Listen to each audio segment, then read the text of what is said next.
Manga-Waido. My name is Yujiro Yamada. Apparently the name Yujiro was the name of a famous actor, and it's the only thing my parents ever gave me. They probably wanted me to be a kind person or someone cool like that actor or something. It's the only thing my parents ever gave me since I was handed over to an orphanage as soon as I was born. I don't know why they sent me to an orphanage, and as they never visited me, I don't even know what they look like. The people who took care of me at the orphanage were good people, though. But in elementary school, I didn't get along very well with the other kids, who, unlike me, all had parents. I became the target of their bullying. Whenever something went missing from the classroom, it was my fault. And whenever there was some sort of problem, it was my fault as well. It was always my fault even though I never do anything. And I guess I'll just make it so that it really is my fault. I knew somewhere deep down that this was a wrong way of thinking, but I couldn't stop myself. In middle school, I started hanging out with the so-called delinquents.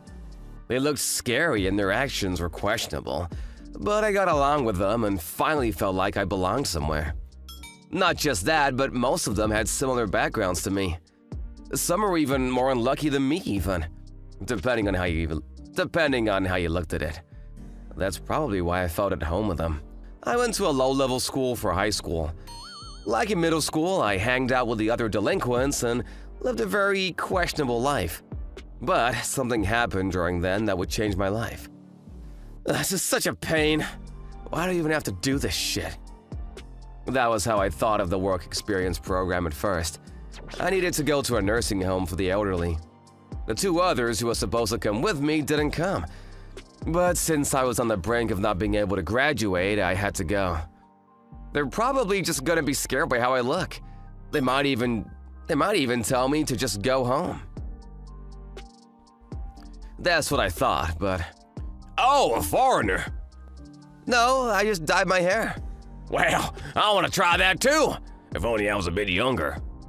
But you don't even have hair anymore. Hair? Yes! There's no hair on your head. Oh, you're right. I couldn't help but laughing and saying this conversation. Wait, maybe laughing was bad here. But the people around me started laughing as well. To be honest, it was the first time I truly laughed in a long time. After that, I was able to get along with the elderly people there. I enjoyed the time I had there. And when they told me as I was about to go home to come again, I might have what it takes to work at a nursing home. That was the first time in my life I set a goal for myself. The things that change your life are usually the small things. I stopped hanging out with my delinquent friends from middle school and high school, and I even asked a teacher I hated for advice. He was pleasantly surprised when I told him about what I wanted to do.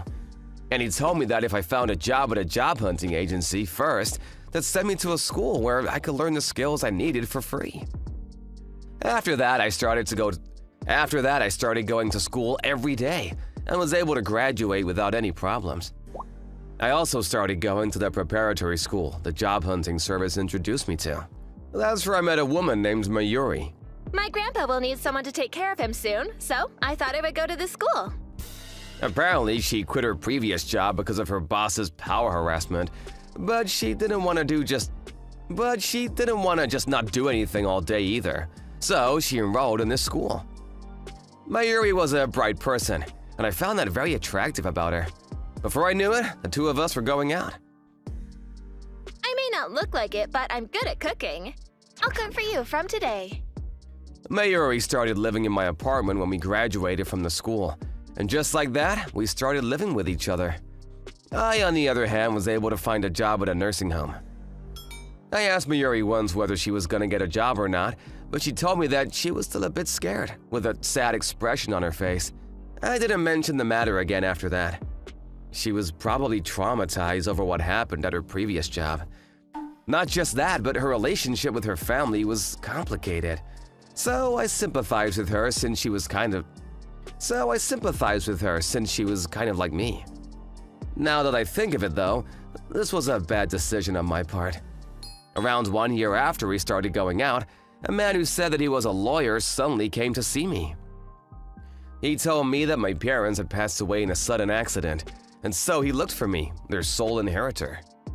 I, now an adult, inherited the money of my parents, who I never even met. I didn't feel good about the whole situation though, which is why I never used the money I inherited. Not just that, but even though I'd never even met them, the thought that my parents were no longer on this earth made me… Now I guess I truly am alone. I felt lonely, but I couldn't explain why. During this time that I was sulking, Mayuri started to change a bit. My dream was always to become a housewife. Why don't the two of us just get married already? I was glad she felt that way, and so to live up to her expectations, I did my best at my new job. I intended on proposing to her once I got a promotion and became able to support the two of us, but… Yujiro, you don't want to get married with you, don't you? I do, but I haven't even got used to my new job yet. If I become a floor manager, I'll get a lot more benefits than I do now, which is why I think it's best if we just wait for now. But you received an inheritance, right? You told me about it the other day. Yeah, but… Give it to me then. I don't trust you with that amount of money. You used to be a delinquent back in school, right? I talked with a lawyer about this, and we decided to put it into a savings account. Even I can't just use the money whenever I want to. Not just that, but I don't want to use that money. Huh? That doesn't make any sense. Do you really not trust me that much? It's not like that. What is it then? You just don't want to get married with me, don't you? My parents are getting mad, you know. But I liked Mayuri, and she really did the housework properly. She had a bit of a difficult personality, but she was a good person. We are in a relationship after all, so I should take a bit more responsibility, right? I was tired with my new job and all, so I made the mistake of believing that things might get easier if I just agreed to marry her already. I gave in to Mayuri's demands and signed the marriage papers. I had dinner with Mayuri's parents, formally telling them that I was going to marry their daughter. Mayuri started managing my bank accounts after that, saying that it was her job as my wife. Mayuri calmed down after we got married, and I can't deny that I was happy during this period. We need to throw a grand wedding to celebrate. Yep.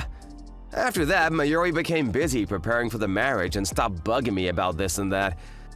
But she also stopped doing the housework. It became a common occurrence for there not to be any dinner when I got home from work, which is why I started eating out a lot. Is this strange for a couple that's about to get married? I don't have anyone I can compare us to, so I don't know.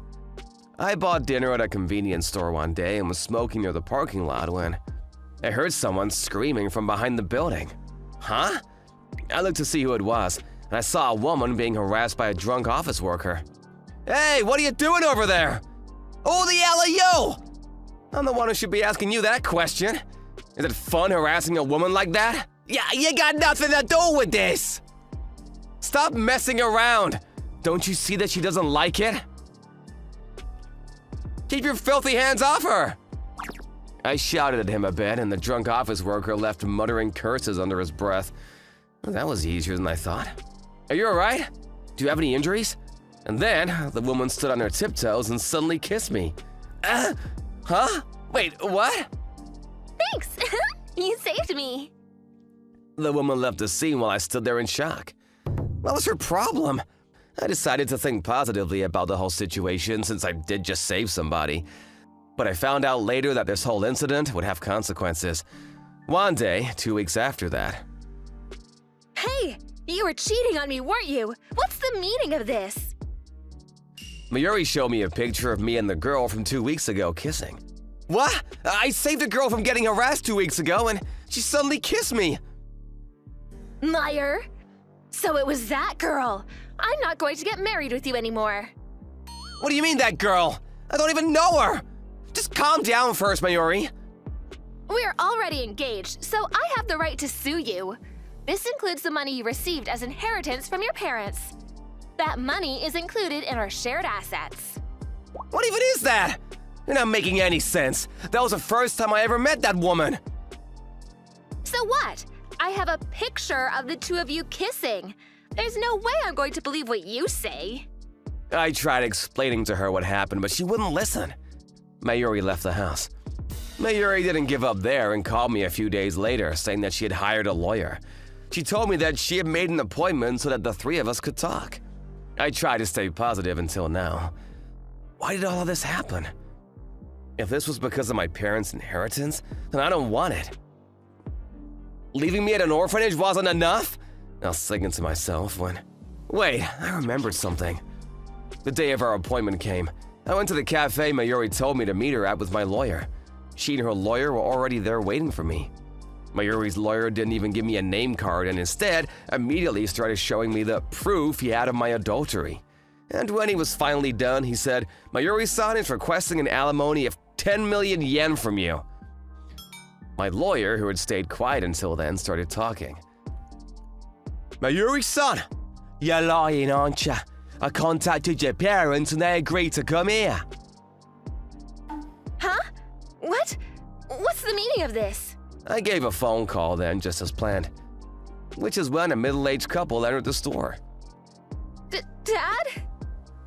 Why, you are lying about how your boyfriend you were planning on marrying didn't have a stable income, didn't you? But you wouldn't have given me an allowance if I didn't say so. I need money to keep being Makoto-kun's favorite. Mayuri said, turning to the man who had claimed to be her lawyer. Mayuri's lawyer turned pale all of a sudden and tried to run away, but I blocked the exit and stopped him. That's when we started talking for real. This is what I remembered yesterday. I know. The lawyer who met with me back then told me to contact him if there was a problem and gave me his name card. I'd remembered the lawyer who came to tell me about my parents' inheritance. I looked for the name card he had given me then and called him, and when I told him about my situation, he said, "I can also deal with such problems if you wish." He did some digging into the matter with the help of a detective agency. This is what he found out. She had stopped going for a while when she started living with me, but apparently Mayuri was a regular at a certain host club, and there was this one guy she likes in particular. When Mayuri heard about my parents' inheritance, she started going to the host club again, believing that she would soon have plenty of money. But the money never came, and the host who had heard about my inheritance money from Mayuri started to become impatient. One day he told me about a plan he had come up with to steal my money. "What? At least let me get away with this, idiot!" What? But... This host was the mastermind behind the whole plan. The woman who kissed me, the drunk office worker who was harassing her, and even Mayuri's parents, who I thought I had already met, were all people who had hired from the internet. They were paid actors. By the way, Mayuri's claim saying that since we were now engaged, my parents' property was a shared asset was a lie. Mayuri probably knew about this as well, which is why she had deposited tons of money from my bank account. What she did was illegal, so I reported her to the police, of course. The two of them failed in their plan, just like that. For good or for bad, Mayuri hadn't used most of the money she had stolen from me yet, which is why I was able to get almost all of it back. That's why Mayuri and the host were only charged for attempted crime. And since they had no criminal record, until then, they got off with just a warning, unfortunately. With the advice of my lawyer, however, I sued both Mayuri and the host for adultery. Mayuri's parents paid for Mayuri's portion, and the host said that he was going to get a loan from the host club he worked at, although it's hard to trust him completely. These were Mayuri's final words to me. "You're the only one I love! I finally realized what's important!" Finally realized what's important as well. Bye! I heard that Mayuri was forced to go back to their hometown by her parents and made to work at a nursing home to give back the money she owed them. And to think that I was about to be promoted to floor manager and receive a big salary. I'm so glad I left that shitty woman. Yeah, at least I learned from this whole incident. Yujiro-kun, are you even listening? Oh, sorry. Hey, Genichi-san, I was waiting for you. Looks like someone's in a good mood. You better be careful or you're going to end up with some strange woman. Thanks, but I've already had enough of strange women. What? Nothing. I decided to not use my parents' inheritance yet, and instead save it for the future. Because someday I'm going to start a nursing home of my own, and I'll need money for that. I'm going to work hard again today so that someday my dream will come true.